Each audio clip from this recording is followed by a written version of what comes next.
সৰগত জুবিনৰ আদৰণি সভা আৰু মায়াবিনী। আজি বাৰু সৰগত কম সভা বহিছেনে? জ্যোতিপ্ৰসাদ হৈছে সভাপতি, সম্পাদক বিষ্ণু ৰাভা, জয়ন্ত হাজৰিকাই দিছে আদৰণি ভাষণ। হোৱা খগেন মহন্ত, অৰ্চনা মহন্তও বহি আছে নিৰলে।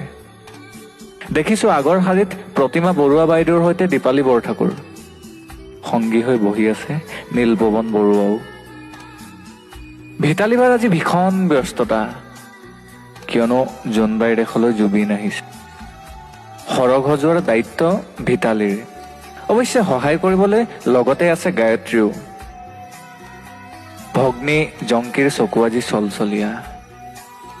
এই দিনটোৰ বাবেই যেন ৰৈ আছিল তাই। দাদা আহিব, হেঁপাহ পলোৱাই মনৰ কথা পাতিব।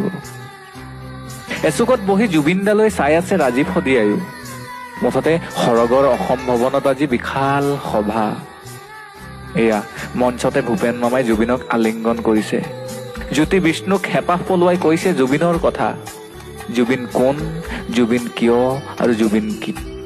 জ্যোতি বিষ্ণুৱে মৌন হৈ শুনিছে জুবিনৰ কথা। সভাৰ মাজতে সভাপতি জ্যোতি ককাইদেউ থিয় হৈ উঠিল। কোনেও ধৰিব পৰা নাই কি হল জ্যোতিপ্ৰসাদৰ। কলাগুৰুৰ ফালে আকুল দৃষ্টিৰে চাই কলে কিবা এটা। সকলো বুজি এইবাৰ বিষ্ণু ৰাভাই এক প্ৰকাৰৰ কাৰা নিৰ্দেশেই দিলে। আজি সভাত বেলেগ গীত নহব, কেৱল মায়াবিনী চলিব। সৰগত এতিয়া মায়াবিনীৰ গুঞ্জন।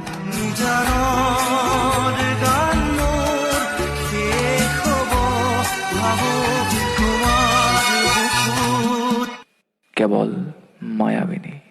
ধন্যবাদ সুমন্ত মাধৱ বৰাৰ ফেচবুক ৱালৰ পৰা।